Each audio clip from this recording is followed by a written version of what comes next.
Hi, everybody. Welcome to the Lines Podcast. Not experimental podcast, but the Lines Podcast. We've been thinking about taking things up a notch for a while. We're very excited to do that.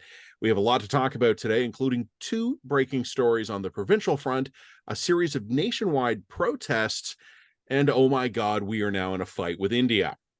All that and more as the Lines Podcast continues.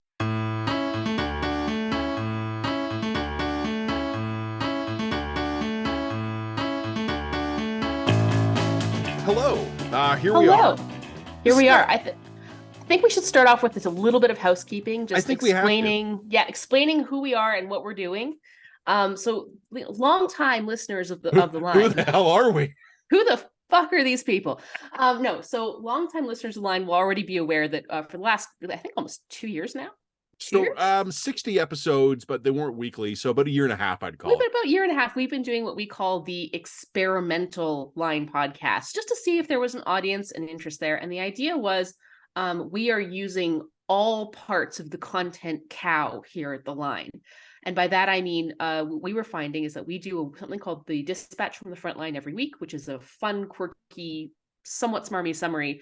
Smarmy? No, not smarmy. It can be snarky summary of the week's events in news and Canadian politics. And in order to prepare for that weekly summary, which typically goes out Friday, maybe Saturday, sometimes Sunday, we were doing these meetings, essentially the equivalent of an editorial meeting, not unlike what we would have done in our previous newspaper careers.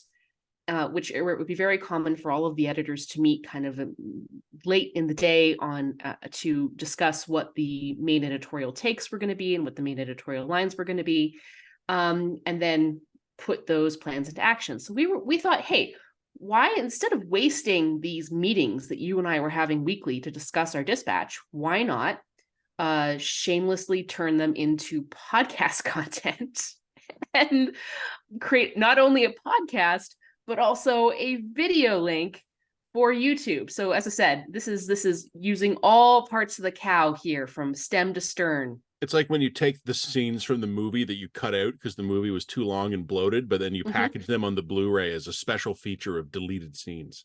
And it turns out people really like this. And also I think people like it because they kind of get a bit of an insight into, both Matt and I have long-term backgrounds in news now, so they're getting a bit of an insight into what an editorial meeting might kind of look and sound like. So just to get off the front, when we are doing these podcasts, we're going into them with a general sense of what we want to talk about, but we also let the conversation take us where it takes us. And also, just so you guys know, if you're just tuning into us for the first time, we aren't necessarily coming at each issue completely set in what we are going to write. Typically what we'll do is we'll discuss the issue a little bit, we'll go back, we'll do a little bit more research, and then from that we'll come up with our final written dispatch. Yep. So sometimes our takes on this podcast are still a little bit raw, and we'll refine them a little bit, or sometimes we'll even change our minds by the time we get to the written the written podcast. But this gives you a bit of an insight into how our mindset is going, how our thinking is going on a particular issue. Yeah, and there's a few things that can happen between when we record a podcast and when the written dispatch goes out. One of the things is that sometimes you and I disagree on the podcast, and the written version normally represents a reasonable blend of our positions, because that's something that goes out collectively under both of our names. So it has to represent that position. We also sometimes, as you said, completely change our mind. There's also times that things that we've talked about here in the podcast, by the time we get the written dispatch done, and that can take a couple of days sometimes, it's either obsolete or has been overtaken by news events, or there's just more different interesting things have come along to displace it, and we don't end up talking about it at all. So this podcast, for everyone joining us, and we hope you make us a regular part of your rotation. And now I am pleased to say, please subscribe to us on YouTube. Follow us on your podcast app of choice, because that is all rolling out right now. In fact, this is a snapshot in time. This is two old newspaper people who are now no longer newspaper people, showing you how the sausage gets made. And I two newspaper people who thought that newspaper people who became radio people who are now trying to become TV people. So you're getting all the benefit of our total inarticulate talent with our fantastic good looks. That is what you're here for. We know Yeah, it. my winning smile. 20 years from now, we're going to be metaverse people or whatever we're doing, or Neuralink people, whatever we're doing by then. You got to adapt or die, baby. Adapt or die. But anyways, we hope you enjoy this. Follow along on YouTube, subscribe on whatever your preferred podcast app, subscribe. And I guess, Jen, I mean, we'll probably, for the first couple of weeks, we'll probably do a condensed version of this because we'll be bringing in new people. Yeah, new people. But for now, we're just really glad you're here and we hope you enjoy it. It's a funny thing. Okay, so let's actually get into the news here. There is, or I would have said as of like 5 hours ago, that there was one big news story this week. The problem is, and here's very basic introductory stuff if you don't know us. I'm based in Toronto and you're based in Calgary. Mm-hmm. We both have breaking news stories on the provincial level kind of erupting in our neighborhoods. But I guess we start with the India story. On Monday, which was the first day back in the House of Commons, where we expected to have a lot of political coverage. How does Pierre Poilievre handle his 12-point lead in the polls? And how does Justin Trudeau? No. All that stuff got blown out the window because on the first day back, Prime Minister Trudeau announced that Canadian intelligence has reason to believe that a murder in British Columbia in June against a Canadian citizen, Mr. Najjar, I think Harjit Singh Najjar, I believe his name was, had in fact, according to Canadian intelligence belief, been conducted by, in some form, agents of the Indian state of India. This was a surprise. Apparently, the opposition parties only got a tiny bit of notice on this, but they were briefed in advance. The opposition parties sort of made limited statements of, this would be appalling if true, blah, blah, blah. The Prime Minister has not to this time offered much detail. He's just said that we have intelligence, or our intelligence officials believe Jen, here I'm going to try and condense 1 billion people and centuries of history down into like a one-word summary here. It's what we do here. It's what we do here as journalists. So I want everyone, experts. I don't want to get hate mail for this. Okay. I know this is not going to be all encompassing, but India, of course, has religious and ethnic minorities within it. One of the minority religious groups is the Sikh religious group. And there are some, and I don't even know how many, like I haven't looked at any polling on this. There are some who wish for there to be an independent Sikh homeland carved out of existing Indian territory, a separatist movement. This movement has supporters in the Indian diaspora communities that has spread out in recent years. Canada is considered to have a particularly active diaspora community agitating for Sikh independence in India. The man who's killed... The other thing we should point out here is that at times the separatist activity has become violent. Of course, yes. The Khalistani movement is responsible for the Air India bombing. I'm sure the violence goes back and forth, back in India. This is bloody. This is a bloody conflict. And the Indian state considers the Khalistani movement to be terrorist. Mm-hmm. The individual who was murdered in Canada, again allegedly by Indian agents, was active in the Khalistani independence movement. So that's, again, an extremely abbreviated version of this. There have been interesting comments from the White House and from the United Kingdom as well, and some of our other allies. The comments have all been supportive, but they've all been cautious. The opposition is demanding more answers. I have a feeling, Jen, and I don't like to say this, but this could get really nasty for us, because when we were in a diplomatic spat with China is the world's big baddie right now. It didn't cost any of our allies anything to stand with Canada against the world's big baddie. The entire Western world right now is trying to curry Indian favor for economic and military reasons. They are a useful hedge for our alliance against China. In a spat between China and Canada, easy for Australia, the United States, the United Kingdom to take Canada's side. In a spat between Canada and India, that's more complicated. So I think we need to even go back a little bit further to the core of the thing. And I would agree with that. I would also say that so far it seems to me that India is outplaying us pretty ably. That is not to say that I necessarily support or not support India's position in all of this. I'm about to get into that. But geopolitically, I think they're handing us our asses here.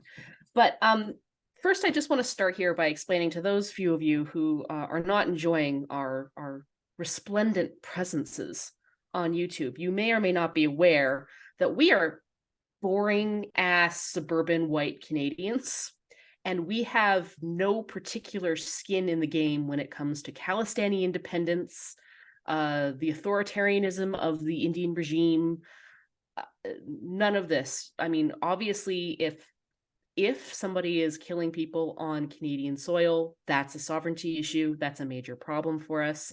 Likewise, if there are known or suspected terrorists who are actively involved in violent actions on behalf of on behalf of their particular ideological movement, that's an issue for me.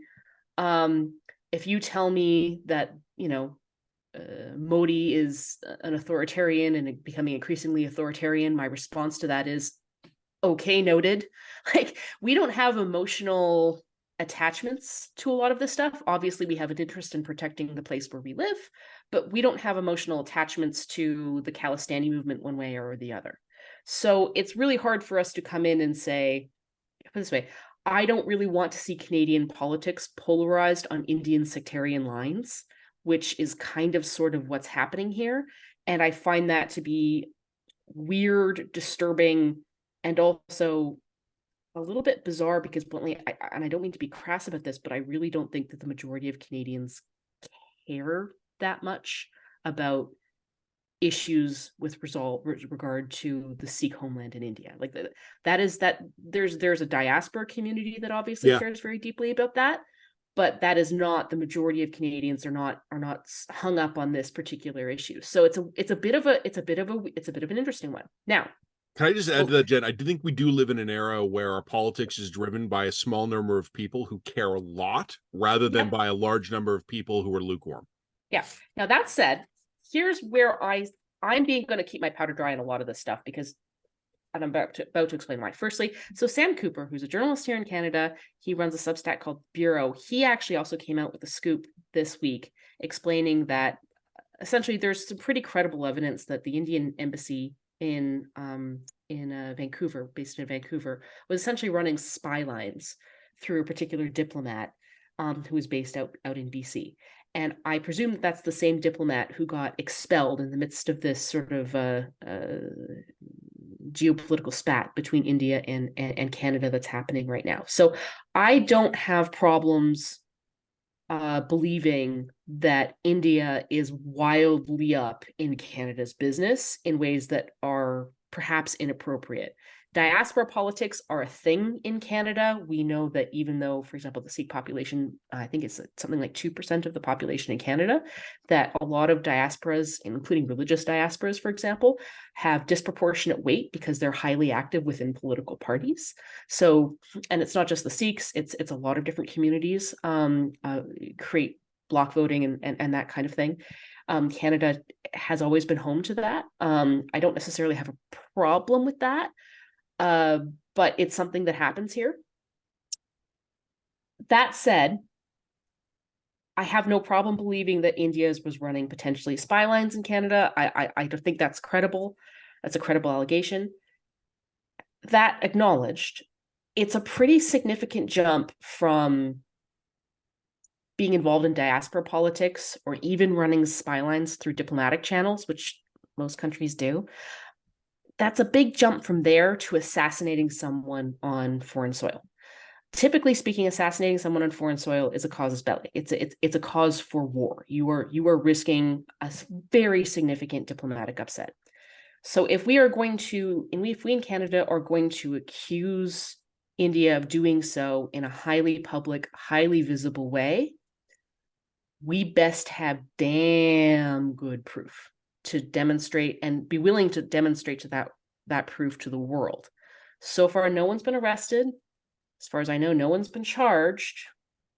I don't know what evidence Canada has to prove this. Now, that doesn't mean that maybe India did do this, maybe India didn't do this, but even when, our Foreign Affairs Minister, Melanie Joly, was responding to this, she was using comments like, well, if true, we've gone on quite the geopolitical limb for a comment we're still prefacing officially with "if true." That's a lot. So, as I said, I'm going to withhold my judgment in terms of whether or not India did this. If India did this, that's obviously way over the line. That's totally inappropriate, and we should condemn them.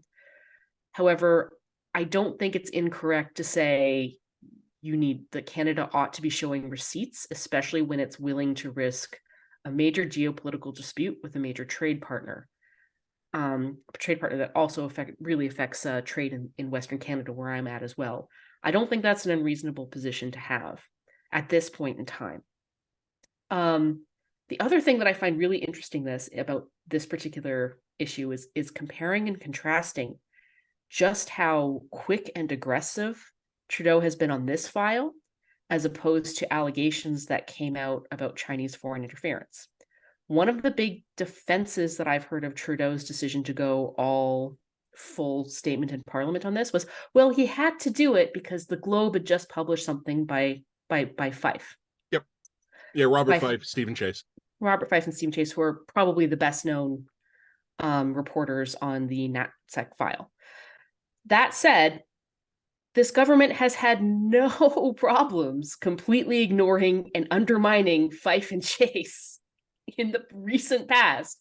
Fife and Chase were one of the lead guys on Chinese foreign interference files. And when the Chinese foreign interference stuff was steadily dripping into the Globe and Mail, we had Trudeau do everything within his power to not respond and deflect and say that questions of this nature are indicative of racism. And that's in stark contrast to what we've seen, where 30 seconds after Fife and Chase have published something on India foreign interference, Trudeau is all up in Parliament condemning it, based on, as far as we know, non-existent evidence or at least evidence that hasn't been released to the public so far. The contrast is really interesting. I could probably read a little bit too much into that contrast, but what it does suggest to me, I don't want to say this in a way that's careless, but it does suggest to me that the people who are leaking the Indian interference stuff are not operating at cross purposes with government in a way that the people who were leaking the Chinese foreign interference stuff. And I would further buttress that claim by noting the Washington Post came out this week and said something to the effect of, we know that discussions about this particular assassination of Mr. Najjar were had during the G20, and it did seem to raise a lot of tensions between Trudeau and other G20 leaders when it came up. And it might go a long way toward explaining the weird tension between Modi and Trudeau during G20 as well. So a government is basically poking our allies, poking Modi, trying to get a reaction out of Modi, and trying to secure support from our allies for going forward with these, presumably going forward publicly with these allegations about Mr. Najjar's murder. A week or two later, this appears in the Globe, and 30 seconds after it appears in the Globe, Justin's standing up in Parliament issuing this condemnation. What am I to interpret from that? Tell me, Matt, what should I be interpreting from that? I'm not going to tell you what you should interpret, but I'm going to just sketch out the timeline here. Susan Delacourt in the Toronto Star a few days ago offered an interesting perspective. Susan obviously is someone who has the ear of the government, and the government will talk to her, at least on some files. The timeline is largely as you said it, where Canada apparently has known this for some time, has been raising it with allies. This was not a shock for the United States, the United Kingdom, or Australia. It looks like we kept this one in the family, the Five Eyes. It was clearly raised in India. The Prime Minister has said as much. Then, according to the timeline, as we understand it, the Globe and Mail went to the government on the weekend, said, we have this story that Canadian intelligence believes that Mr. Najjar was killed by Indian agents. The government asked for a week, and the Globe agreed to a day. And that's not uncommon on matters of national security. Yep. What Susan has said in the Star is that once they knew they were going to be forced into saying something, the government had decided to try and learn some of the lessons from how it responded to China, and not to deny it, and not to get into a scrap with the Globe, and not to attack the credibility of the intelligence, but in fact to try and get out ahead of it and to make a statement putting onto the record officially from the prime minister in parliament, like no more official podium than that, the Canadian version of events. I find that plausible. I don't accept it verbatim, but I find it plausible. It is plausible, but I would also note there's a way for the government to respond to that story that doesn't involve standing up in parliament and causing a big geopolitical rift. Right? Yeah. Like that was a choice. Yeah. Oh yeah. No, it was a choice. And I think the government has made another choice here. Like this is taking us a little bit into kind of like I jotted down a few notes before we started. This is a big one of them here. The government needs to make a more clear case than it has. And there's been a really interesting reaction this week, I've thought, among some commentators who are wrapping themselves in the maple leaf and suggesting that it is unpatriotic to be skeptical. To which my response has been a fairly standard, can you think? No, I mean, well, maybe that's implied, but it's been more, can you think back in history and think of times when perhaps it didn't work out well for people, when the media unquestionably took the government's word, when the government invoked national security? So I think, Jen, I'm with you, kind of what you were saying at the beginning here. I find the allegations totally plausible. I don't have any doubt believing that India would decide to take out a Khalistani activist on foreign soil, well, especially because I think Canada is a pretty easy target. Well, I know that, but also Canada has a long history of not responding aggressively enough to people who did turn out to be Khalistani terrorists. Yep. It wouldn't surprise me that, I mean, there were reports, for example, that India was trying to extradite this guy, and those requests have been denied. It doesn't surprise me that if you had India look at Canada's history with and connections with Khalistanis and say, we're not going to get movement on this unless we move ourselves. That doesn't strike me as implausible at all. It all sounds totally plausible to me. Yep. The question I have, so you and I are in agreement. Like let's go, just like let's accept for the purposes of discussion. Let's accept the we'll call it the Delacourt hypothesis, that the government is like, well, this is coming out. That would be the first time in history that the Liberal government had learned a previous lesson, I will note. But that would be great news if it happened. It would be. So they decided that, you know, rather than spend months playing defense, we're going to get in front of this. We're going to make a statement. We're going to make a stand. The problem would then come that I think one of the if we accept that, one of the other government kind of pathologies is on display here, which is they are communicating as little as humanly possible when they should currently be communicating as much as humanly possible. And I'm reasonable about this. We're talking about intelligence, sources, contacts, methods, assets. The government is not going to be able to be like, please read our communication intercepts. Like, they're not going to do that.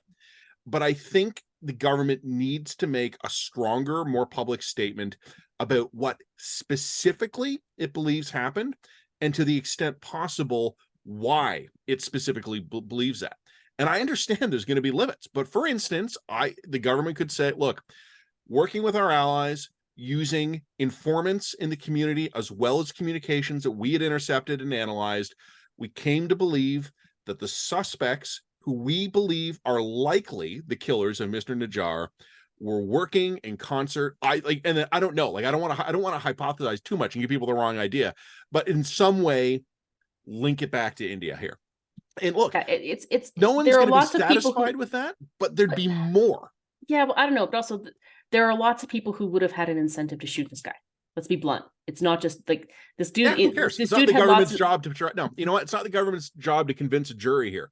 This is now a geopolitical war of public opinion. Okay, we're not even fighting. I think that's correct. Now, the other thing that I think is probably worth observing here, and I'm observing by omission rather than by commission here, but any information that we would have been able to collect on this particular murder would have had to have been shared through Five Eyes, which means our allies would have access to that detailed information, that detailed intel. They would have access to things that we in the media and the public don't have. And in light of that, it's worthwhile noting that the reaction from our allies has been muted. Cautious. It's been cautious. Now, there could be a lot of reasons for that. The obvious one is that, bluntly, as you've correctly noted, they don't want to piss off India. India is being courted for geopolitical reasons. And bluntly, they might have made a very ruthless realpolitik calculation that, one dead person in Canadian soil is not worth upsetting that particular apple cart. Yep. That would not be the correct analysis from my particular point of view, but it might explain why some of these nations have chosen a more muted approach. The other potential answer for why these allied nations have chosen a more muted approach is that the intelligence that we provided through Five Eyes wasn't convincing. So I don't know what the answer to that is. I can read a lot between the lines of things like the American statement, who, I actually, another story, but reaching out to the White House. But anyway, the Americans gave us a statement. They said, they're watching, they're interested, they're cautious, but they would like the investigation to continue. I would like the investigation to continue. I want more information, right? Mm-hmm. So, I think that for our credibility internationally, and for the credibility of and for the sake of our allies, I do think that we need to be providing more information. We need to be providing more information publicly. And I think you have it exactly right. Willingly or not, we've embroiled ourselves into a geopolitical PR war with India. Yep. And we seem to have done it without realizing we were doing it. And now we're kind of incompetently blundering, and India's owning our ass. Well, this is the second point I was going to make. I had 2 points on the India thing.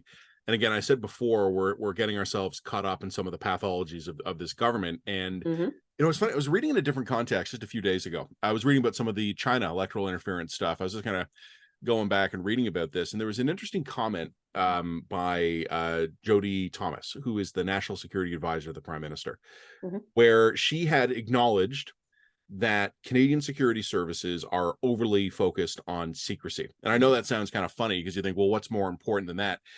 If you don't know how to effectively use the secret information you have, you might as well not have it. There has to be mechanisms either within the Parliament and the Senate, or even with the broader public, in terms of briefing the media and courting public opinion, winning hearts and minds. The government needs to know what to do with the secrets it has.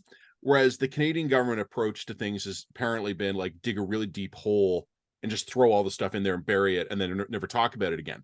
Something we learned during the Chinese electoral interference issue was that there were critical gaps in our ability to communicate with ourselves, where there were people within our own government who probably should have been getting briefings, but weren't on the briefing lists. But there were people in our government who were on the briefing lists who weren't getting briefs because, I don't know, they were fishing that weekend. Or they didn't get access to the secret email accounts, basically. So these are all issues. What I would say is that one of the things I've noticed this week is that the government has not been effective at communicating. And there's 2 obvious examples of this.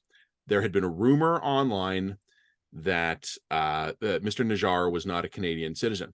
The citizenship, the immigration minister, Mark Miller, came out and in a bold, declarative, setting the record straight tweet, said, yes, he was. Don't fall for the bullshit. This is the date that this man became a Canadian citizen. The next day, correction, I was wrong. And it wasn't like it was supposed to be like May 5th and he typoed May 6th. He was off by 8 years. Right. It was a completely different date.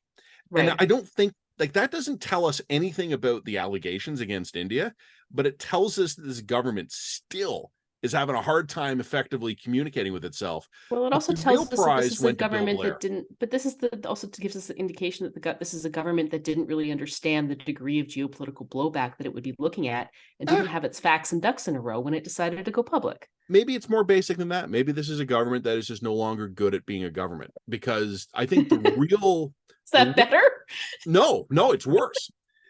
Bill Blair, National Defense Minister, on Wednesday was asked whether or not the Prime Minister's plane, RCF-01, was delayed on the ground in India as it was. There was that whole thing where the Prime Minister had to wait a couple of extra days because the plane was broken. He was asked whether or not that was sabotage, and he said no comment. That set everybody into a tailspin. Whoa, the Minister of National Defense in Canada won't deny that India, nominally a friendly country, may have sabotaged the Prime Minister's plane.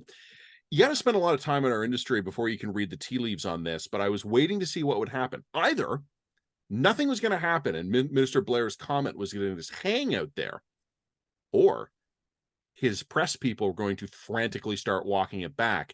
And within minutes, his press people were frantically walking it back and going, whoa, every bit of information we have is that it was a mechanical issue. The plane had a mechanical problem. We had to fly a spare part out for it before it could come back. Minister Blair later in the day, on Wednesday, went out and basically walked back his own statements and said, as far as like, yeah, this was a mechanical problem with the plane, no signs of sabotage whatsoever. This is supposed to be the newly focused, reshuffled cabinet, fixing our communication problem government. And we are now in a geopolitical contest with a major nation, and we do not and we don't yet have a non-classified but thorough and informative public version that can be briefed to the media. We apparently have not yet satisfied our allies with our confidential information, and we have, within a matter of hours of each other, two senior, experienced cabinet ministers making embarrassing corrections of stuff they got wrong on this file. So I don't read into this any particular problem with the India file. I read into this that the government's existing pathologies are bleeding over onto the India file. Yes, for those who may be just joining us, you should be aware that this is pretty much par for the course for this government. So this is not a new level of incompetence here. The other elephant in the room that we have to address here is that during the last election, Justin Trudeau was not able to secure a majority government, and therefore is being propped up through a supply agreement with NDP, that is currently led by Jagmeet Singh. I don't want to say that, how to say this, Jagmeet Singh has been very assertive on the Khalistani file, I think is safe for me to say. And I think that the degree to which he has sympathies with that particular movement has been established bluntly. I'm not saying that he has any. I just said I don't have skin in the game on a free Khalistan for the Sikh people. Okay, I really don't. I sure, maybe it's fine, and I think that there's a wide range of views even among Sikh people about whether or not that would be a good thing or a bad thing. And I don't think that everybody who supports the idea of a free Khalistan is necessarily therefore de facto supporting terrorism or inappropriate action. I don't believe that. So it's perfectly fine from my perspective for Mr. Sikh to say, look, I support an independent homeland for Sikh people. Like, that's fine. However, it does raise some interesting questions about whether or not Justin Trudeau was very aggressive and very assertive and very forward on this particular issue, in part because he's trying to maintain his alliance with Jagmeet Singh for political reasons. I think that's the elephant in the room. I don't know if that's true or not, but I do think that that is the question that is being raised by a lot of people in India. Certainly, this alliance has not gone unremarked, and I think it's a fair question to ask, right? The other interesting thing that I wanted to note about this is that, of course, in the back and forth tit for tat retaliation, we've had now both countries dispel their diplomats.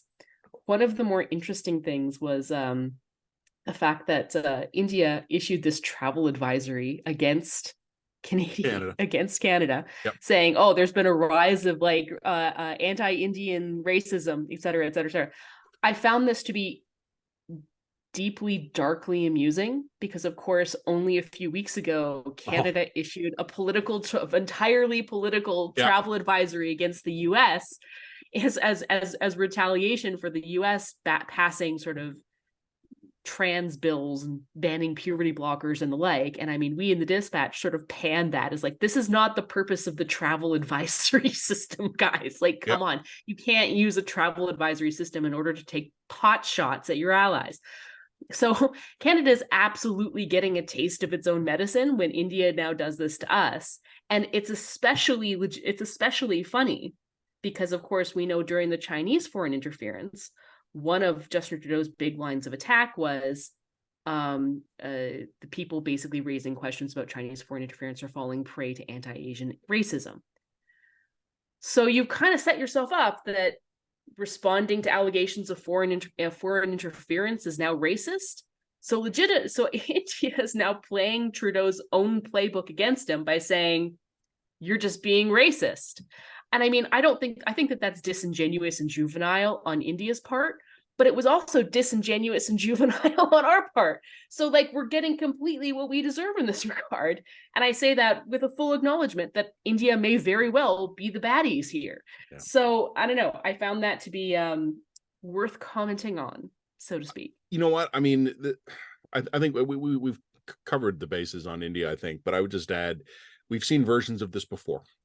When the prime minister met with the Italian prime minister Meloni, and criticized her record on LGBTQ issues, and the Italian government immediately went after us on indigenous issues, right? Like, there has been a habit for some time now of the prime minister flitting about the globe and making comments about the human rights records of other countries, and then being shocked when those countries retaliate. We are so used to being complacent and smug that we never seem to expect the blowback. Well, yeah, you know what? I mean, I'll probably save this for the dispatch, but don't you know that we're the good guys? No, we're don't Canadians. You know how well-intentioned we are? We can't do that. This is Canada. I think, look, I'll probably save this for a dispatch, the dispatch written version, or maybe even a column to come. But Canada is a country that is extremely spoiled. We are extremely lazy and spoiled and settled in our worldview. We are complacent, and I get it. Like, we have been safe, prosperous, rich, and secure, and kind of a part of sort of the triumphalist liberal democratic order since the Second World War.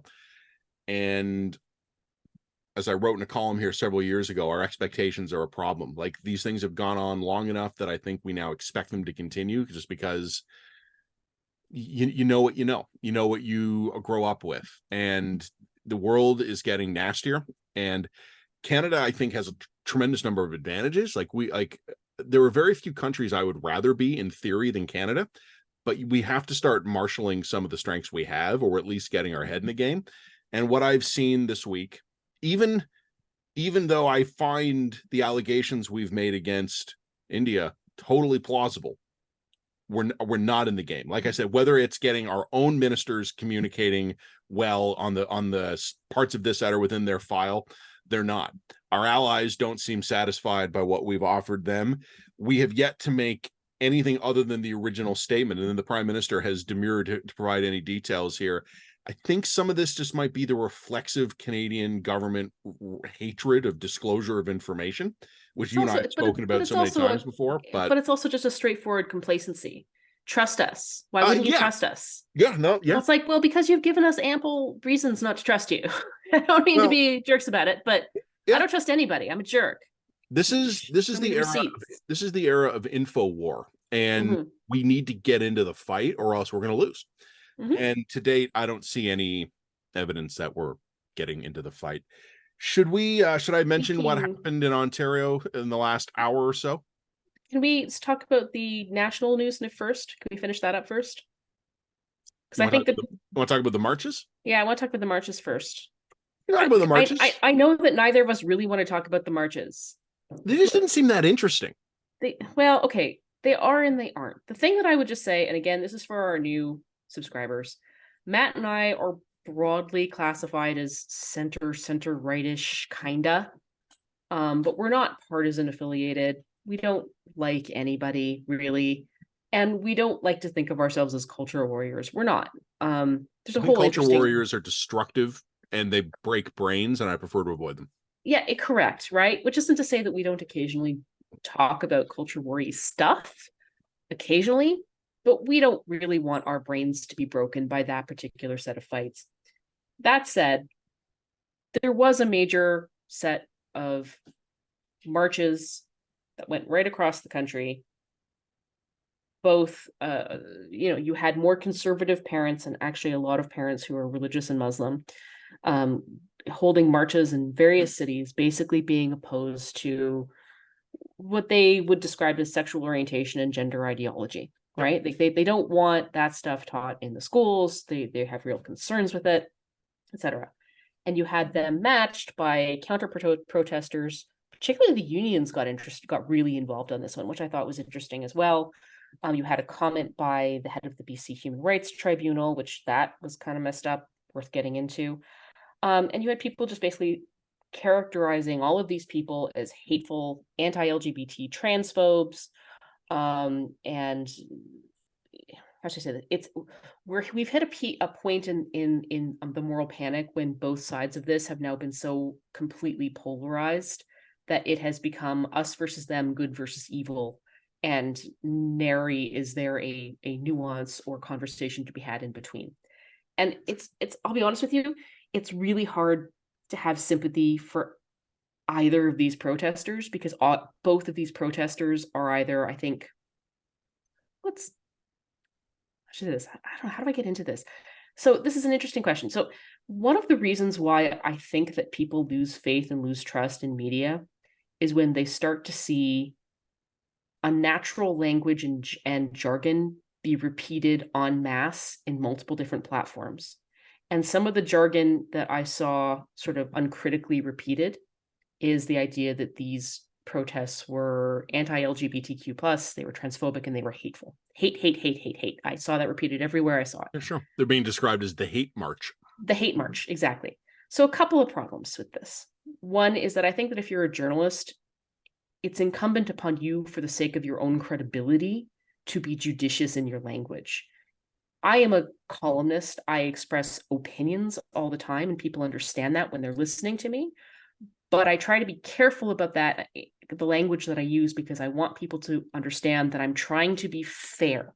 I try to assess these things fairly when I talk about them, so that when I do lambaste these people or call these people idiots, they know that I'm not coming at this because I don't inherently dislike them, but because I've assessed what the facts before me, and that's my fair-minded decision on those facts. Okay.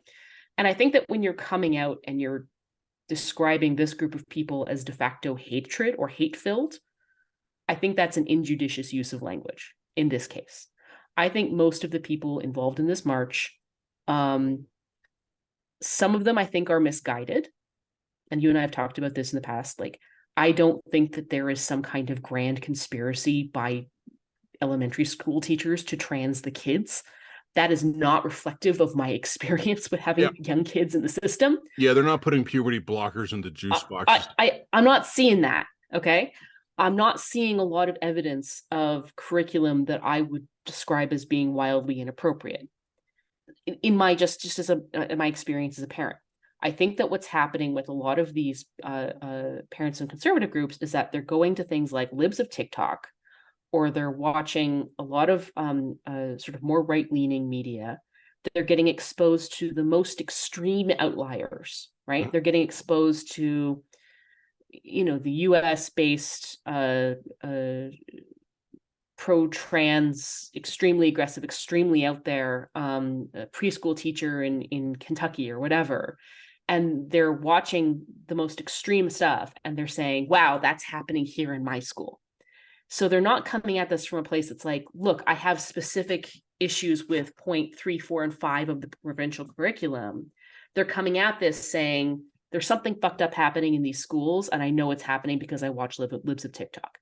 And the problem with that is, like, and again, you and I have discussed this. Yeah, there's the odd teacher out there and the odd educator who is extreme on these issues. Like there's the odd teacher and the odd educator who's an extreme outlier on any issue you want to pick. You can find and cherry pick those people, but that doesn't mean that experience is reflective of what's happening in grade 2 classes in the midst of Grand Prairie, Alberta, right?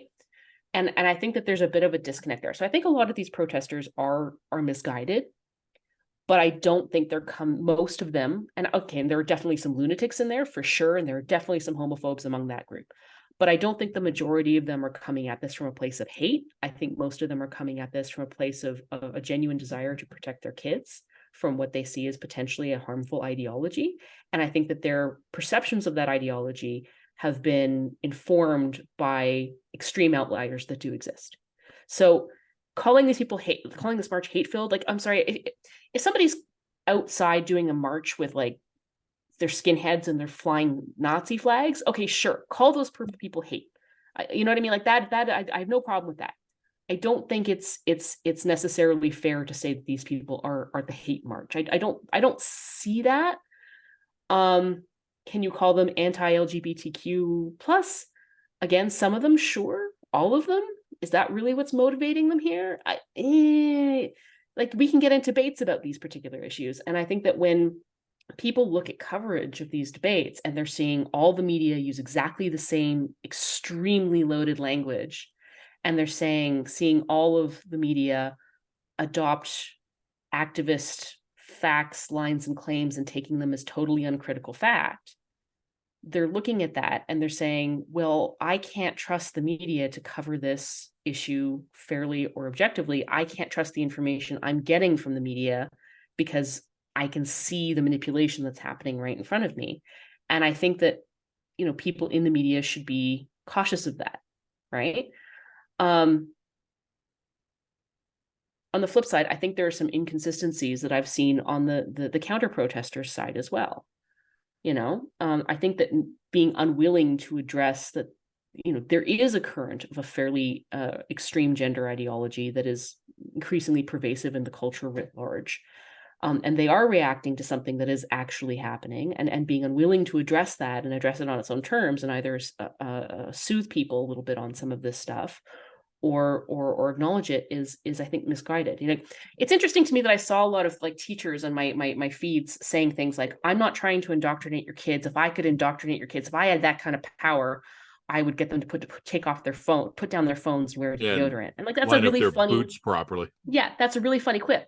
But then the same people are claiming that if they don't teach sexual orientation and gender identity in schools, that this is going to lead to some kind of mass suicide of trans kids. So these two positions are logically incongruent. You can't claim that you have no power to indoctrinate kids on one hand, and then on the other hand, if you insist how vital it is that you give them the right information. How vital it is that you're giving them the right information. Like, that is a logically incoherent position. And and as I said, the other thing that I would point out is that I would like to see some solid evidence that teaching some of this stuff in schools, if you think it's so crucial, please show me some actual evidence that it doesn't improve the material safety of the vulnerable students that you're claiming that it does.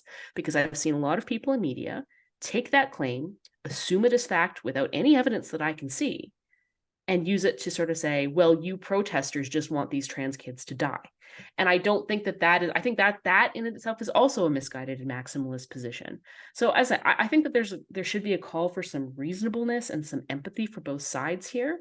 And as you and I have written in the past, I think that if you were to poll most Canadians and say, what is your position on trans issues, you'd find that most Canadians can come with a pretty reasonable position on this stuff. I don't think that people are as far apart as these protests would make it appear that they are. No, they're not. But they're not. The Angus Reid Institute, just this week, with impeccable timing, has been releasing a series of polls on the trans issue and other culture war issues, and I've been reading them as they come out, and they're fascinating.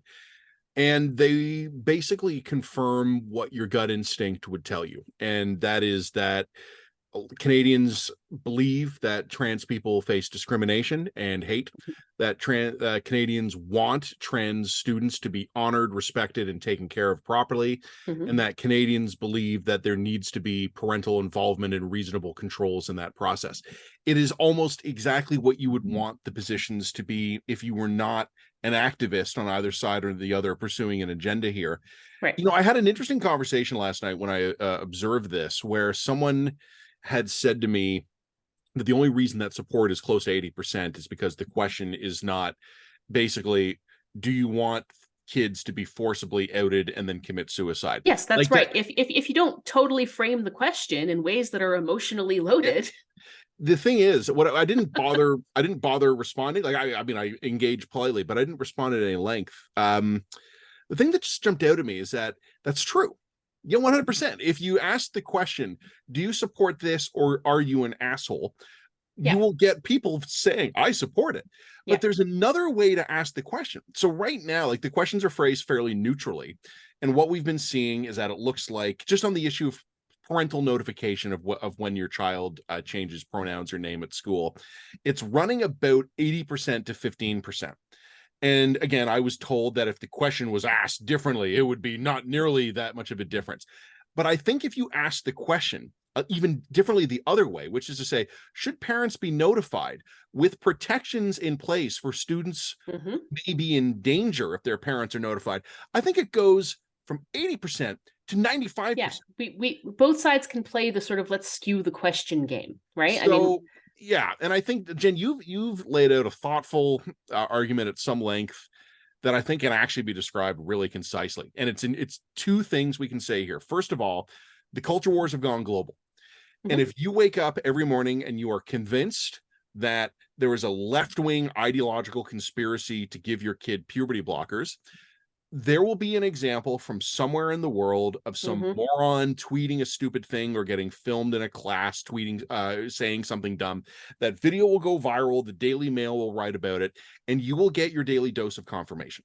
And if you are convinced that there is a incipient revival of neo-Nazism that is coming for your gay son or daughter or your trans sister or whatever it happens to be, you will again find daily evidence served right up to you that that is happening. Fundamentally, you and I are in the news business. We're also in the opinions business, but we present people with information. And something that we have learned over the years, to our dismay, is that the vast majority of people who come to us for information are not looking to be informed.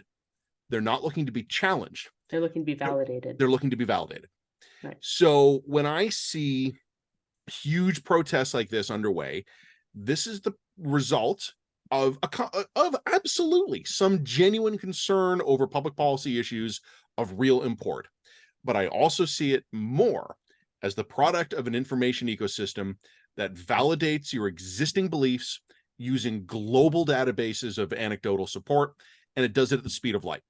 Yeah, I would also say that I think that this is also a reflection of the fact that trans issues have been sort of culturally repressed for the last several years. People like us have been so reluctant to touch this because we know it's a live wire, that there was a sort of a growing social concern that was shoved down, and we all know what happens to concern and fear that gets repressed. Kaboom, eventually. It goes kaboom eventually. So we're starting to see that now. The other issue I would say, and it touches on what you were saying, I, as you know, as you'll well know, and regulars of ours will know, I spent some time during the Ottawa convoy protest, and I spent some time hanging out with the people there, getting to know them. And the main takeaway that I tried to impress on people was that it was whatever you wanted it to be. It was a big and broad enough thing that if you had, again, that predetermined agenda and you knew that your audience wanted to only be told how fun and neutral and peaceful it was, you had your bouncy castles. If you were convinced it was a horde of literal Confederates and Nazis that were storming the Canadian capital in our own version of Jan 6th, you would find plenty of people out there who were saying or threatening horrible things, and in some cases there were assaults and there were shovings and things like that. So you could get to the point where whatever your pre-existing view would be validated. But the reality of the convoy was that it was a lot of people who were there for a lot of different reasons. And one of the things that happened over the course of the convoy is the moderates drifted away, especially as the government pressure began ratcheting up. There were a lot of people who were there going, I think vax mandates are bad. I don't think the school should be closed. I spend too much time on Facebook reading weird Facebook groups, who showed up there in good, with good intentions and goodwill, had a great party, and met went some home. friends, and then went home. And then the people who were left were the fanatics. Yeah. These protests are what happens when the internet goes live. We are seeing internet in real life. We are seeing online subgroups that are coming out and developing a tangible physical presence because they're organized and they're monetized when they need to be in the real world. So when I was looking yesterday at, I was just observing it in my own social circle. It's a hate march. It's a group of concerned parents standing up for the rights of their children. It's whatever you want it to be. Yep. And you and I and others in the press we ain't going to convince people of shit if they don't want to believe it.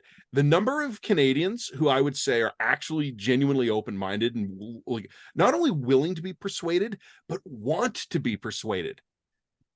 5-10% of the population.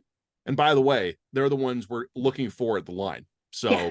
We're never going to be today. We're never going to be super popular or super famous because we're going for the niche audience. That's true. I want the 10% of normal people. Well, and this is the other interesting thing about the culture war too. Or abnormal people, I guess. If there's only 10%, they're abnormal. This is also why you and I are reluctant to go into the culture war, because we've seen, for example, that when people start to identify as a warrior, they keep on looking for the next war. We talked about this in our dispatch last week. Right? It's once you're a combatant in this field, you're looking for your next dopamine hit. Yeah. And people are always looking for the next cause, the next war, the next thing, right? The next evil that they can go after. This goes right back into my book, by the way. Like this. So part of my book is about the satanic panic, and I'm trying to identify key markers for understanding when you are in the midst of a moral panic. A couple of the key markers are extreme polarization. The issue, because the issue is one that goes to a fundamental question of good versus evil, existential existence versus non-existential existence. There can therefore be no dissent or middle ground or gray zone, right? The second that you say you're with us or you want the trans kids to commit suicide, you're with us or you're saying trans kids don't exist. You've turned this from a disagreement over trans women in sports, and you've turned this into a disagreement that is fundamentally existential. And when it's existential, there can be no room for compromise or middle ground, right? So that is one of the key elements. And the same thing happens to the other side, by the way. The two sides will polarize, and they feed off of one of each other, and they feed off of each other's most extreme positions, right? So that's one of the key dynamics that happen. The other next key dynamic that happens is the breakdown of ordinary rules of conduct. So ordinary rules of law and order. We can't be polite. This is an emergency. I can't afford to follow the ordinary conduct that is expected of people. Don't you understand what's at stake? Yep. So ordinary rules and law, and this goes to the rule of law gets bent. Clinical trials, you can take your pick. The ordinary free speech can't be permitted on this. I realize that we're a liberal democratic society, but free speech is too dangerous when the stakes are this high. Yeah. Right. The ordinary breakdown of rules and order. And then the other thing that you can tell when something hits social, it goes from being a fringe conspiracy to a proper moral panic, is when it gets buy-in from gatekeepers. Right. And it doesn't matter which side, right? Like one of the polarized sides has to get buy-in from gatekeepers. By this, we mean media, academia, people within government. The second you have people who have actual influence and power start to buy into one side of this conspiracy theory or the other, you've escalated to a new phase, right? This is no longer just something that only very online people care about. This is now something that is going to be hashed out bloodily in the public square, right? So these would be 3 of the 5 sort of markers that I would have identified from the satanic panic as being indicative of a high moral panic. And just people need to remember that when you're in a stage of moral panic, bad decisions get made. People don't think clearly when they are in a stage of moral panic, and you can't know what the outcome of that moral panic will be, or what kind of sacrifices or costs it will be imposed upon you or the society or to other people who get caught in the crossfire of it. I think there's an interesting failure, I think, and it's widely shared. There is an interesting failure, I think, that is rife across our politics and our society right now, where we assume people don't really mean the things they say they believe. And people who say that are telling them this on themselves, aren't they? Well, I just remember in a different, like, it was a very different context, and God knows I don't want to make this even more of a culture war podcast than it's already been today. But I remember saying to you years ago that if I actually thought that abortion was murder and that millions of infants were being murdered every year, I would probably be weird about it too. Like, and there seems to be this widespread belief in our politics that the people who say things we disagree with must be insincere because it is so bizarre or reprehensible or appalling to us that we default to assuming insincerity as opposed to, no, this is a person who fundamentally disagrees with me on this issue.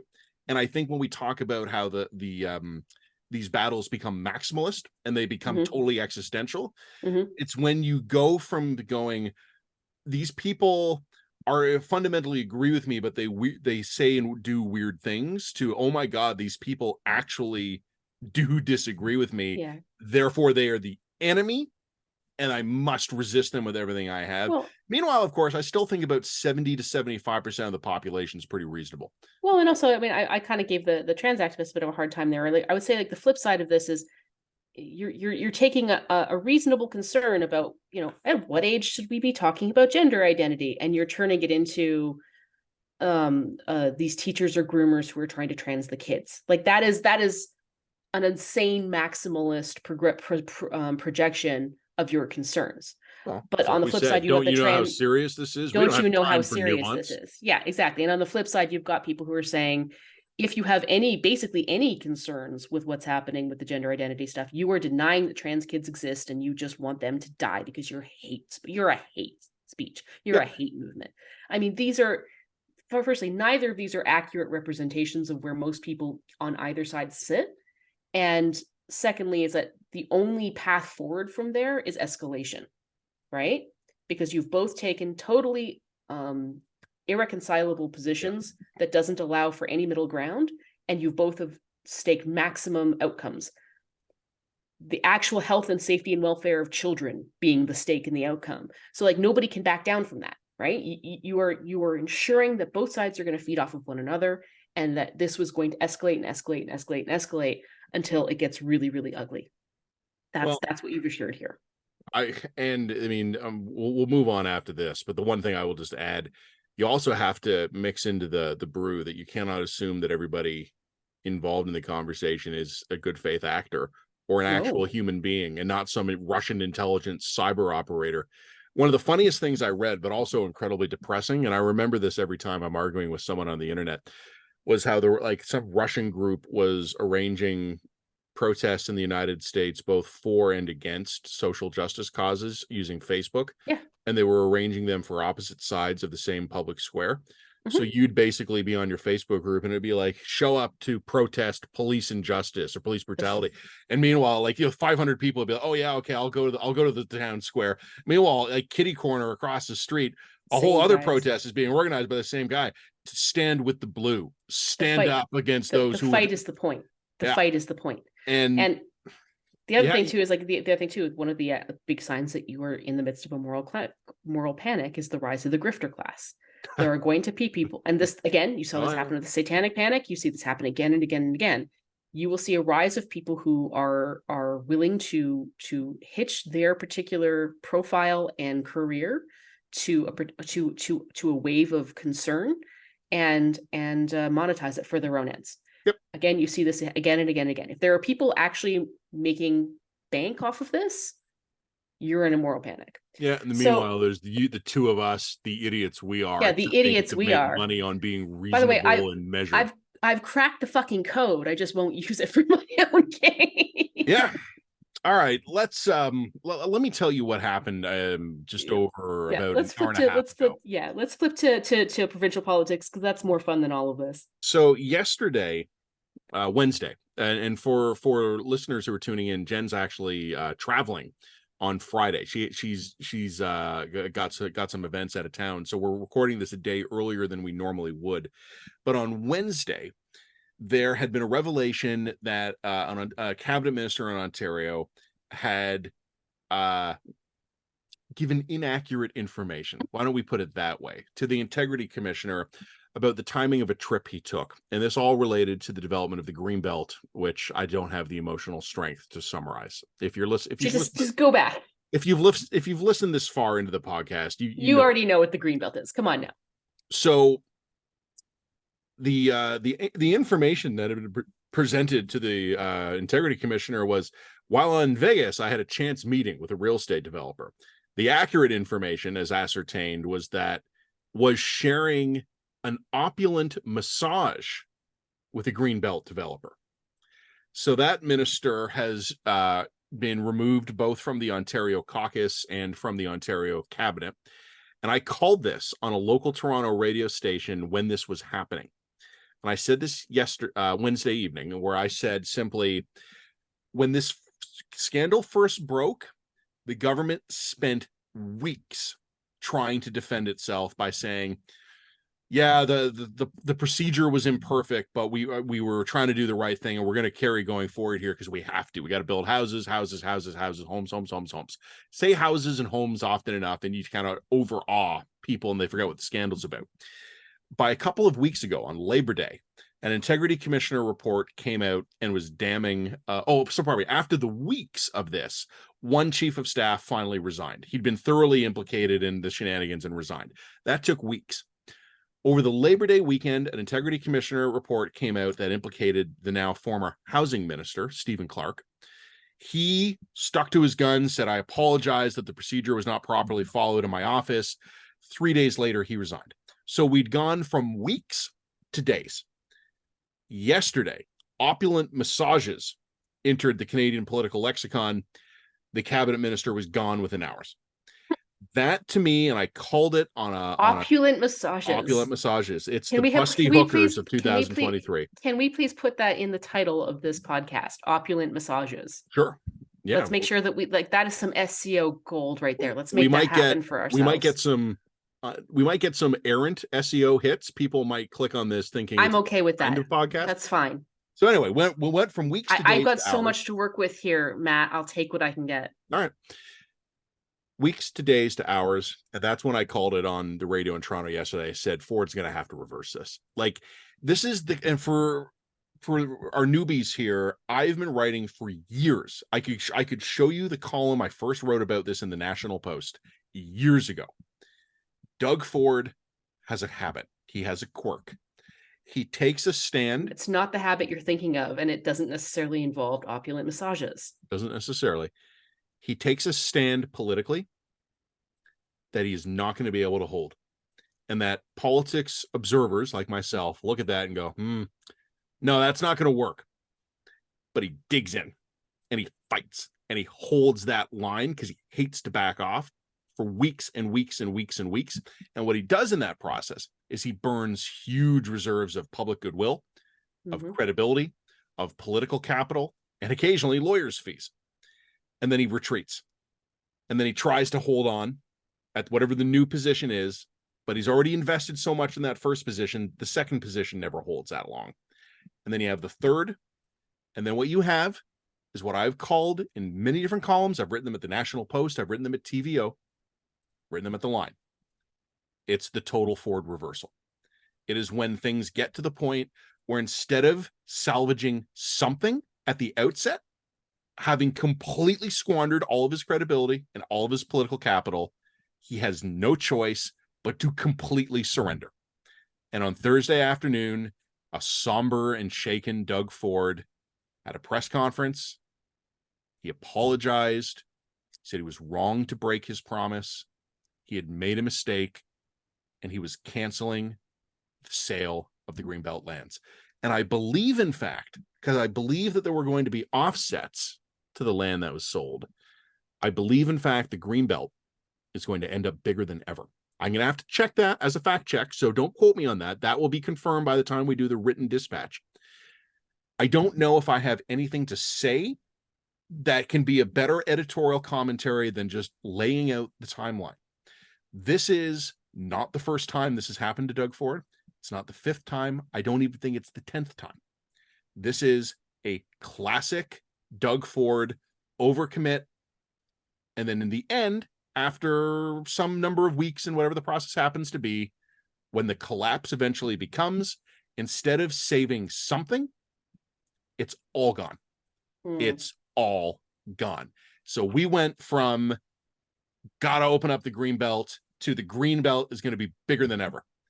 And it's because Doug Ford is terrible at his job. He's good at getting elected. He is terrible at his job. And I just don't mean as a premier. I mean as a politician. He has no political judgment of the ability to think ahead and go, here I am today. Where is this story going to be in a month? And what are the smart things we could do today to buy us some credibility for later? Like you said, he's hardly unique in that. I think he's more pronounced. He's actually astonishingly not unique in that. I think in that trait. I think everything about Doug Ford, his late brother was the same way. they're so bombastic in everything, it makes it worse.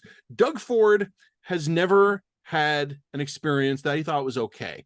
It's either a disaster or, oh, it's the best thing ever, folks. He speaks and thinks and acts in extremes, which means his reversals are not policy position adjustments, they're 180s. And he does them with a, you know what? It's not even me saying this. Like, everybody who has spent any time watching this guy in action knew this was coming. The final tally thus far, we'll see if this keeps going. 2 cabinet ministers resigned, one of them out of caucus, 1 chief of staff, and 1 member of his housing advisory team, also at that Vegas trip where there were opulent massages, also out. Plus, the RCMP is now investigating. So we got 0 new houses built. Doug Ford has been hit the polls, lost 2 cabinet ministers, a chief of staff, and a housing director. Now is the RCMP on his case. And if he had listened to people like me and a few others, never would have happened, but he never will because he can't help himself. Doug Ford is terrible at his job. You know, Opulent massages. For someone who is like terrible at his job, he really should be easier to beat than he is. I can't explain it. I've told you this before. Certain politicians just have that weird deflector field, and it works until it doesn't. Yeah, true. And I don't know. This one was doing some damage to him, but like this guy completely came back for like 1 year into his first term. People were already writing the Doug Ford political obituaries. I was one of the only ones out there talking to them pollsters, basically going, how does he come back? And the pollsters basically were right. John Wright at Meru basically said to me, if he can recover 3% a year until the next election, he's going to win again. And that's almost exactly what ended up happening. And in fact, in the face of pathetic opposition options, he won more before. So yeah, Doug Ford repeatedly shat the bed during COVID, had just one debacle after another under his watch. Everybody's getting a mulligan for COVID, except for Jason Kenney. Well, speaking of Alberta, do you want to tell me what your province decided to do? Oh my Lord, it's so embarrassing. Okay, so the Free Alberta people, the people who are basically borderline separatists, have always come up with like a series of policy plans that they wanted to implement. Either there's a couple of interesting thoughts behind the strategy. It's either a way to deflect from separatist sentiment and channel it into a mainstream political agenda, or it's a setup for a series of demands that were so outrageous that the federal government would inevitably reject it, which would then just fuel more separatist sentiment. And it has the plus side of being trying to implement some of these agenda proposals has the plus side of being very effective political cover. It makes it look like the current political government is doing something for Albertans who are highly aggrieved about the current imbalances between Ottawa and Alberta, although they may not necessarily be separatists themselves. So with that note, today, the government released its plan for the Alberta pension plan. Now, this is an interesting one. This is a long-standing policy proposal. In previous studies, it has been rejected as basically being too expensive to realistically implement. I mean, remember, Alberta's got a population of 4 million now. It's not a huge province. The CPP is actually very effective and well run, and I think it's also fully funded at the moment. And it has repeatedly shown good value in return. And for Alberta to separate from that program would require like not only a chunk of actual hard capital that we could put into a fund that could then be used to create investment vehicles, but would require a significant amount of administrative costs, which would then be duplicated from, instead of having just one set of administrative costs to manage one fund, you have to replicate all of those administrative costs in order to do the Alberta Fund.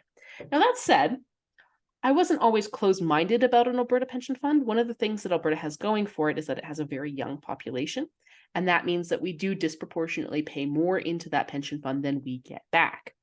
right? That's just a figure of the numbers, right? Also, Albertans are wealthier than the rest of the country. I think our per capita wages are significantly higher still, even to this day, which means we pay more into a CPP than other parts of the province too. So there was always kind of a mathematical argument for the Alberta Pension Fund. For me, the downside to this is that if you were to have an Alberta managed pension fund, it would have to be managed in Alberta. And Alberta has a really bad track record of managing its shit.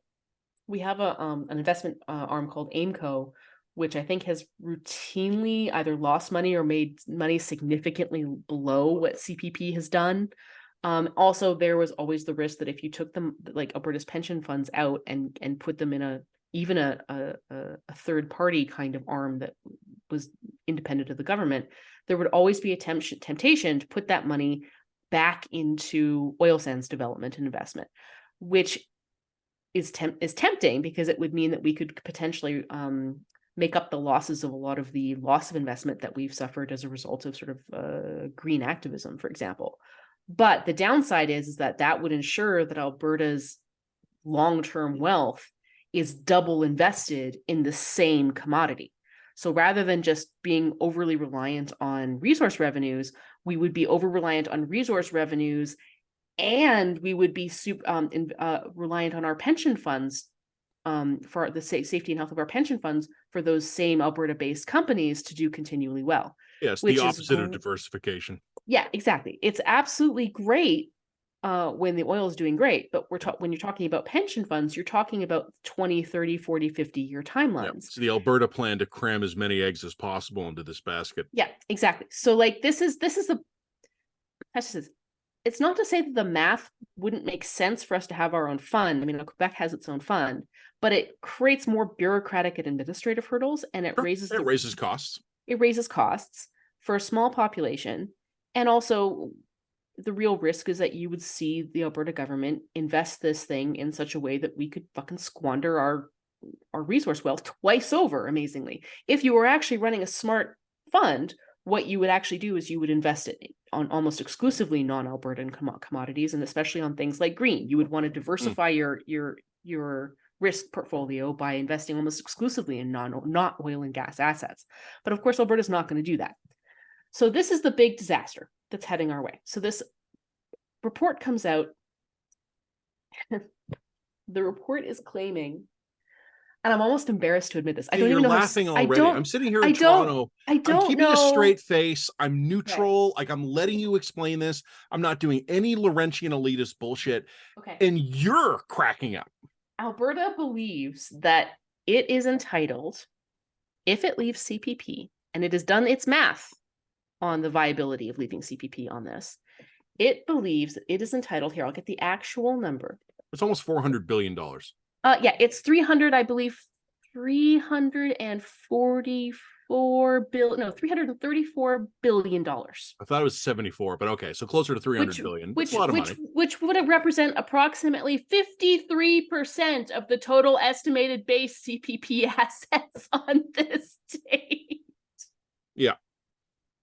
Alberta currently, while you were talking there, I pulled up some current population figures. Alberta is slightly more than 10% of the national population. Yeah.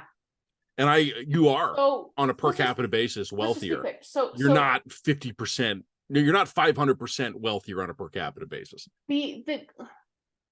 You can debate semantics about what Alberta believes itself to be owed to the nth degree. The idea that the federal government is going to essentially collapse the CPP because Alberta has its hurt feelings and wants money is fucking juvenile. You're 12.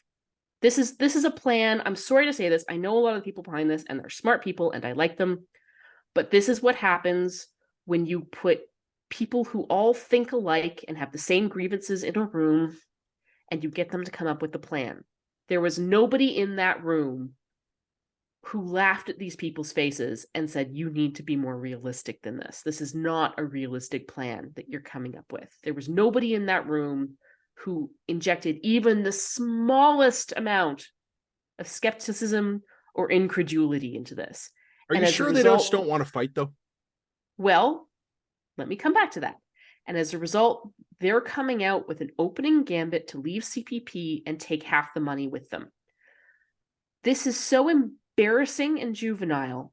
And I think that the argument might be that they thought that they were going to start with a really extreme ask and then negotiate their way down.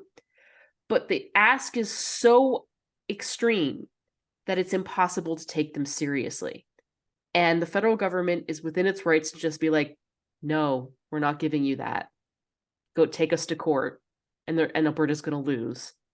And in the meantime, at the same time, Alberta's going to have a referendum about leaving the APP on these ridiculous numerical promises. Because, I mean, all of the promises that they're making about the sustainability of the Alberta pension fund are based on this idea that we're going to walk away from CPP with $300 billion in the bank, which we're not.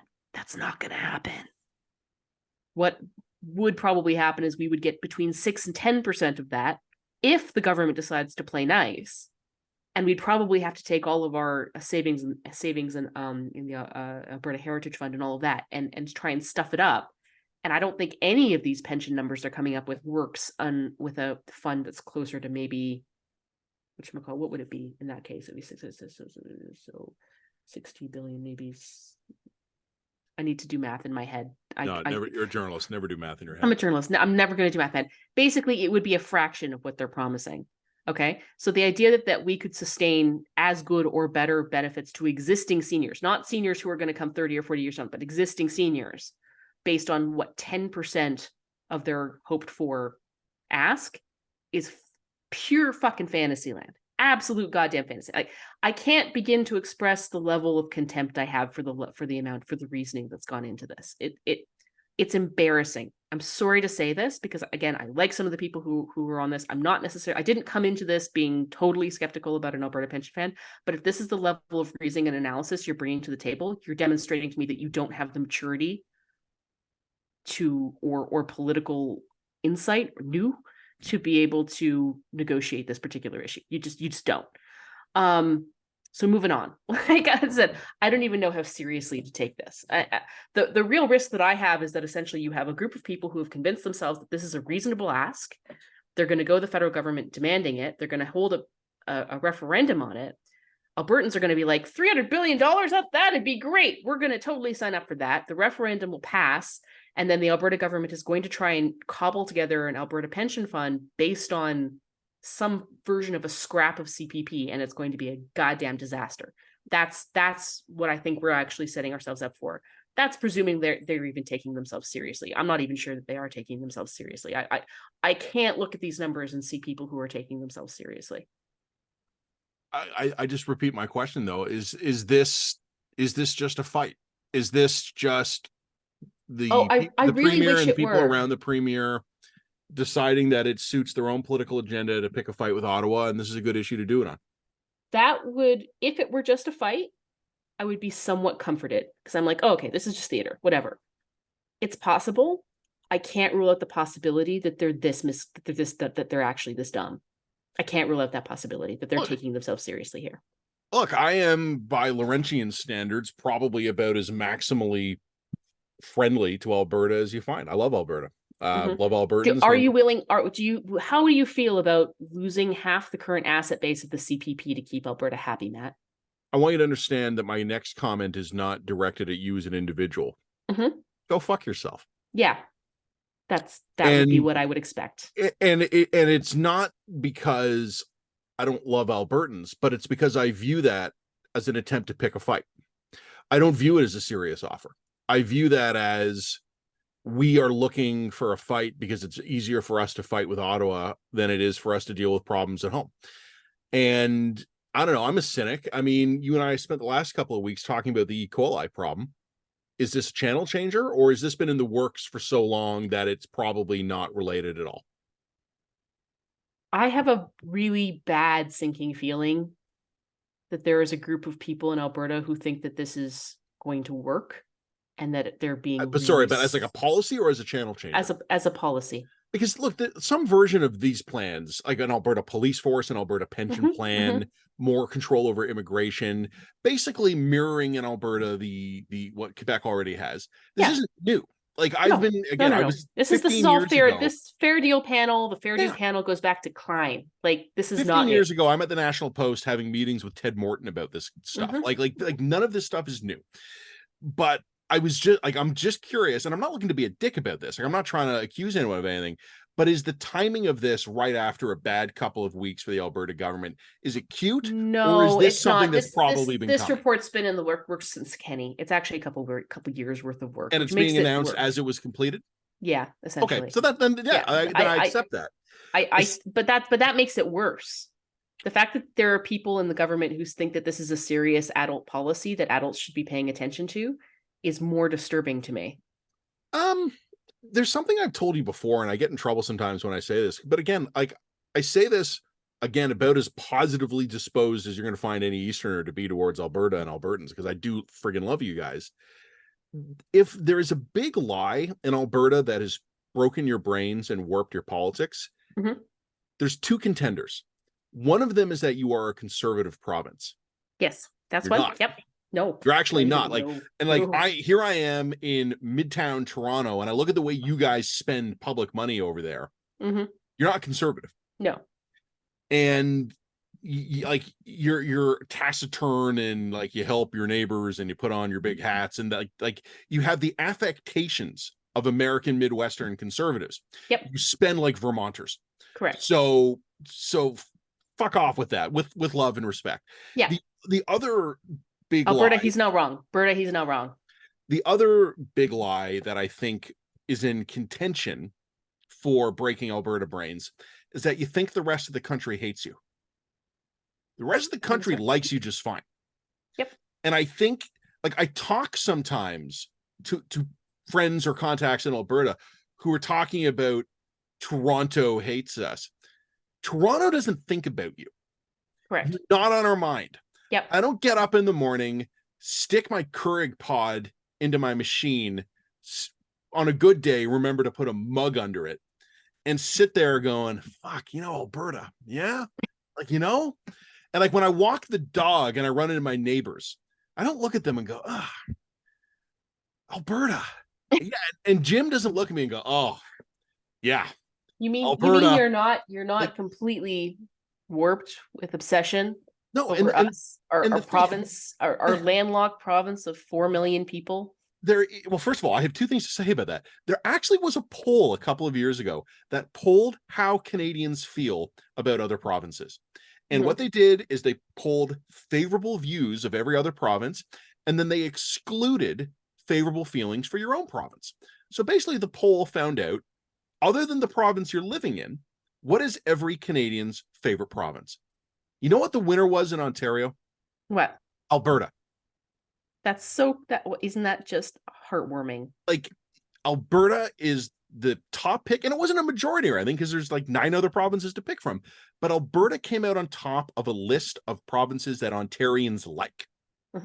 And there still seems to be this bone deep sense in Alberta that we hate your guts and we're out to get you. And that serves the political interests of people here. And I understand the historical origins of it, with like lopsided constitutional powers and too many parliamentary seats and Pierre Elliott Trudeau. Equalization and blah, blah, blah. There's a whole long history of this. But get with the now, guys. And the other point I want to make is that Alberta is incredibly parochial about this stuff. Or in a literal sense, provincial. Yeah. And I remember years ago, I was a radio host at Global News Toronto, which was owned by Chorus, and I was doing an interview with a Alberta-based radio host, also working for Chorus. And in the topic of the conversation, it came up that the population of Alberta is approximately half the population of the Greater Toronto Area. Yeah. And the host who was interviewing me was surprised. Really? And the host who was interviewing me is currently the Premier of Alberta. So just in terms of, and again, I like you guys. You guys got a kick-ass province. We are the size of Ontario, I'd be in Alberta. We're the size of Oklahoma. We're Oklahoma. You're half the GTA. Yeah. A little bit more. You're probably closer to about, like, you guys are like, I'm just looking at population numbers now. Expanded Greater Toronto area is like 8.5 million-ish, and Alberta is like 4.5. Yeah. So it's a little bit over 50%. But you guys are pursuing policies that are probably destructive to yourselves out of a mistaken apprehension of facts on the ground and how we actually feel about you. Well, and also And I just wish you would stop, because you're hurting yourself. And also out of a mistaken understanding of our actual size and importance. We because we have this grandiosity, and also the assumption that you all hate us is indicative of grandiosity. But because of this grandiosity, we also have a massively inflated size of our own importance. And we don't understand that if we were to separate tomorrow, we would be, how should I say this, Moldova. We'd be Moldova. No, you'd be the 51st state, right as America goes into a weird terminal decline. Great, super. And not only that, but let me tell you what it's going to be like to be the 51st state, because we're only slightly larger than Puerto Rico, and we wouldn't be full first-class citizens in America. So like there's a lot of fantasy land happening here. There's a lot of fantasy land happening here. And it's like I said, I was not opposed to the idea of Alberta pension plan. I think that if you were to show me convincing math, I might be able to overcome my reservations about who would be managing it. But this math is fantasy. This is a joke. This, like, honestly, I have feelings of contempt here. This is actually a joke. Make this math work on 10% of the current asset base of the CPP. I think that if we were to go and ask for between 10, maybe even up to 15%, the current asset base in order to, as seed capital to start our CPP, I think that you could, that would be a reasonable request. It would be a reasonable take. And I don't think that they can make the math work on that. And that's just what it is. I'm looking at the current stats here. You guys, I mean, you've so much to be proud of. Like, you really do have a strong economy. Like, you are, your share of the GDP is about 30%, 35% higher than the population would explain. Like, this is wonderful. Yeah. I don't know. Some people spend their whole lives. I'm not saying we're not important. We're just not that important. You are 14.9% of the national GDP. They're not going to hand us half the CPP asset base. That's never going to happen. Some people spend their whole lives and end up fucking up their lives trying to prove their high school bullies wrong. Yep. I don't want to see that happen to an entire province. Nope. Anyway, we're courting disaster here. I really hope that nobody takes this seriously. I fear that there are people in positions of power who are going to take this nonsense seriously. Is it worth me reiterating again, just once more, that I do love Alberta? No, we got it. Nobody believes you, Matt. You should, because I'm trying to warn you guys. Look, you're a downtown Toronto elite. Midtown. Same thing. Big difference here. Do you think we know the difference? I don't know the difference. No one cares. You live in Toronto. I guarantee you, I assume you do not know the difference. You're a monster, is what I'm saying. Yeah, but you're not taking my pension fund. Get your share. All right. Well, thanks, everybody.